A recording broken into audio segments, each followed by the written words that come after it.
Donna and Eala Reunite in Madrid, and the internet is completely losing its mind over what happened at CAJA MAGICA. Let me paint you a picture. It is the week of the 2026 Mutua Madrid Open. The red clay of CAJA MAGICA is soaking up the Spanish sun. The world's best tennis players are arriving one by one, checking into their hotels, lacing up their shoes, and preparing for one of the most prestigious clay court events on the entire WTA calendar. And somewhere in the corridors of that iconic Madrid venue, two women who have traveled from opposite ends of the earth, one from the archipelago of the Philippines and one from the coast of Croatia, stop. They spot each other, and the photo that happens next breaks the internet in the most beautiful, heartwarming, completely unexpected way that nobody quite saw coming. Welcome to the story of Eala, Donna and one of the most wholesome bromance, or perhaps we should say sisterships, in professional tennis right now. A friendship forged through rivalry, cemented in Manila, and now radiating its warmth all the way to the red dirt courts of Spain. Settle in. This one hits different. To understand why the reunion of these two women at Madrid means so much, you have to understand the extraordinary journey that brought them to this specific moment. Because this is not a manufactured media friendship. This is not a PR stunt or a coordinated feel-good moment for social media algorithms. This is a real, living, breathing connection between two professional athletes that has been quietly building since the very first week of 2026, and the story of how it grew is genuinely one of the most charming narratives the tennis tour has produced all season. Cast your mind back to Auckland, New Zealand, January 6, 2026. The ASB Classic is underway and Eala, fresh from winning gold at the Southeast Asian Games and riding a wave of momentum that had been building throughout a genuinely historic 2025 season, walks onto the court at the ASB Tennis Center to face Donna. Now, Vikic is not a pushover, not even close. She is a Wimbledon semifinalist, an Olympic silver medalist at the 2024 Paris Games, and a player who at her career peak reached a world ranking of number 17. GMA News Online. This is a decorated, experienced, battle-hardened professional. Eala, for all her brilliance, was the younger, less experienced player in this match. The script seemed to write itself, and then Eala completely ignored the script. The match in Auckland was a genuine fight. Vikic took the first set with a commanding 6-1 blast and even led in the second set before Eala, showing the nerves of steel that had become her signature, rallied back to win 4-6, 6-4, 6-4 after 2 hours and 40 minutes of intense, gutsy tennis. Phil Starr. It was the kind of match that changes how you see a player. Eala had been written about as a rising star, a prospect, a name to watch. But this was not a prospect performance.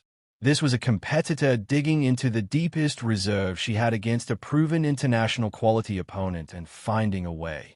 After the match, in a moment that captured everything about who Eala is as a human being, she said something that Filipinos around the world immediately claimed as their own mantra. She said, "And we are going to give you the full weight of this, that home is about the people and not the place."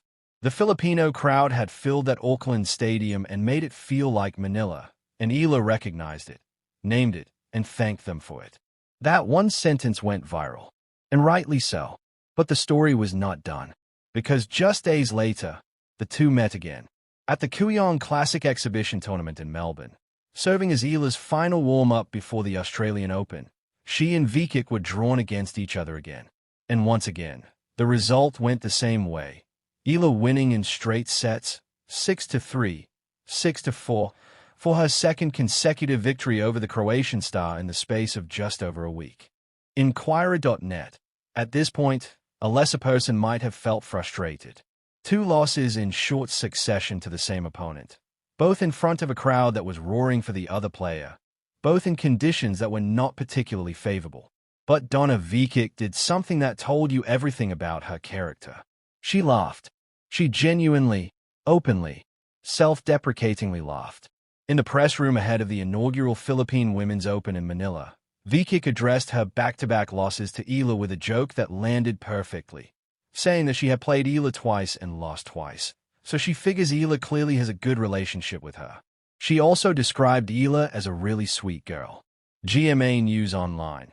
That is the kind of response that builds a friendship faster than any shared victory could. That ability to be warm and funny and genuinely generous about someone who just beat you twice, in front of your face, on your own tour. That is character. And the Filipino public, who by this point were already watching Donna Vicic's every move with enormous interest, completely fell in love with her for it. And then the most extraordinary thing happened. Donna Vicic came to Manila. She traveled to the Philippines to compete in the inaugural Philippine Women's Open, the first ever WTA-sanctioned competition held on Filipino soil, an event that itself represented a seismic moment for tennis in the archipelago. Vicic arrived and immediately declared that she loved the humidity, that the courts were lovely, and that she was genuinely happy to be there. GMA News Online. This was not a polite diplomatic statement for the press. This was a woman who had clearly been affected by her experiences around Alex Eala and the Filipino tennis community, and who wanted to experience it in its full, undiluted form on its home ground. She stepped off the plane, into the Manila heat, looked around at a country that was already calling her Tita Donna, and she smiled like she had arrived somewhere she had been waiting to visit for years. The nickname, by the way, deserves its own moment. In Filipino culture, the word tita, which translates literally as aunt, is used far more broadly and warmly than its dictionary definition would suggest. You call the older woman in your neighborhood tita. You call the cool, funny, caring family friend tita. You call the person who is not quite a peer but who makes you feel seen and safe and celebrated. You call that person tita. And the Filipino internet, in their infinite and collective wisdom, looked at Donna Vicic and said, "She is Tita Donna." They adopted her. Fully, completely, without reservation. She had beaten one of their own twice before losing to her. She had shown nothing but warmth and humor in defeat. She had traveled to their country, and she had embraced all of it. In the Filipino community, that is the equivalent of receiving the keys to the city. Meanwhile, across all of this warmth and all of this friendship and all of this cultural connection that was building in real time, there was still the professional tennis tour continuing at full speed. And at the Australian Open in Melbourne in January, Eala had what can only be described as a genuinely overwhelming debut in the main draw at Melbourne Park. Thousands of Filipino supporters flooded into the venue, creating scenes that had never been witnessed before at the Australian Open for a player of her standing. Yahoo! The BBC reported that fans created a logjam outside Court 6 with a line stretching several hundred yards through the grounds just to watch her practice. Not her matches, her practice sessions. This is the kind of support that only a handful of athletes in any sport ever receive, and it speaks to something much larger than tennis. It speaks to what Alex Eala represents for an entire nation that has been waiting patiently and faithfully for exactly this kind of moment. The tournament itself around this time also gave the tennis world something else to talk about, something that brought into sharp focus the human stakes that sit beneath the professional surface of the sport. During a first-round match at the Australian Open, a ball girl collapsed from the heat during a match between Zeynep Sonmez and Ekaterina Alexandrova, fainting at the base of the umpire's chair as temperatures climbed in Melbourne. Sonmez sprinted over immediately to help while Alexandrova fetched ice bags from the courtside fridge. Play was suspended while the youngster received medical attention. GMA News Online. The moment was covered widely and celebrated as an example of what the sport looks like when the humans inside it choose each other over the competition.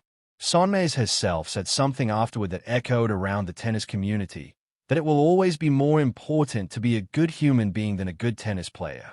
That is a statement that no number of titles or ranking points can argue with. And in the context of the Eala Vicic story, it lands with particular resonance.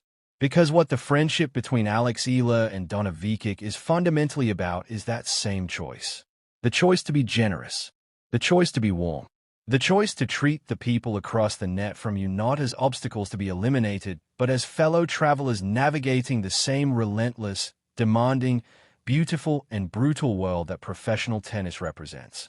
In a sport where the margins are razor-thin and the pressure is constant and the commercial stakes are higher than ever, these two women have found each other and decided that the relationship matters, not just the results. And now, in Madrid, they are together again. Photographs shared ahead of the tournament showed Eala and Vikic reuniting at CAJA MAGICA, capturing a selfie together at the iconic venue as both prepared for their respective Madrid Open campaigns. 10. The image hit social media, and the reaction was immediate and entirely predictable for anyone who has been following this friendship develop over the past several months. Filipinos everywhere erupted. Tita Donna and Alex, together again, on the courts of Spain, where Eala has trained since she was a teenager, in a city that she knows as well as any player in this draw. The comment sections filled up with hearts and flags in one phrase, repeated over and over in different languages and dialects and variations, but all meaning the same thing. This is exactly what we needed to see. And beyond the warmth of the reunion photograph, there's the competitive reality of what Madrid means for both of these women at this exact stage of their careers. Eala enters the Madrid Open main draw ranked world number 44, carrying genuine ambition for the clay swing ahead of Roland Garros, with the French Open in her sights and a determination to prove that her brilliance on hard courts can be replicated and built upon on the red dirt of Europe. Daily Tribune. She has Tony Nadal's clay court wisdom feeding into her preparation. She has years of training on Spanish soil at the Rafa Nadal Academy, giving her an intimacy with this surface that most of her peers simply do not possess. And she has the emotional fuel of a nation of supporters who believe in her with an intensity that borders on the transcendent. Vikic, meanwhile, is navigating her own clay season story with the quiet confidence of someone who has already proven everything she needed to prove. She does not need to announce herself. She does not need to convince anyone that she belongs. She has a Wimbledon semifinal and an Olympic silver medal on her resume, and she walks into every tournament knowing that she is capable of beating anyone in the world on her best day. The question for her on clay has always been whether the surface allows her to find that best day often enough. But something has shifted in Vikic over the past year. Something that looks like peace. The kind of peace that comes from knowing who you are, knowing what you value, and being genuinely excited about the people in your corner. And Tita Donna's corner in Madrid now contains, in the most informal and wonderful sense, the entire Philippine archipelago cheering from a distance. There is also something worth noting about what this friendship communicates to the broader tennis world about where the sport is headed. Alex Eala is the first player from the Philippines to reach the top 50 in women's tennis. She is the first Filipino to win a WTA 1000 semifinal. She is the first to win a Grand Slam.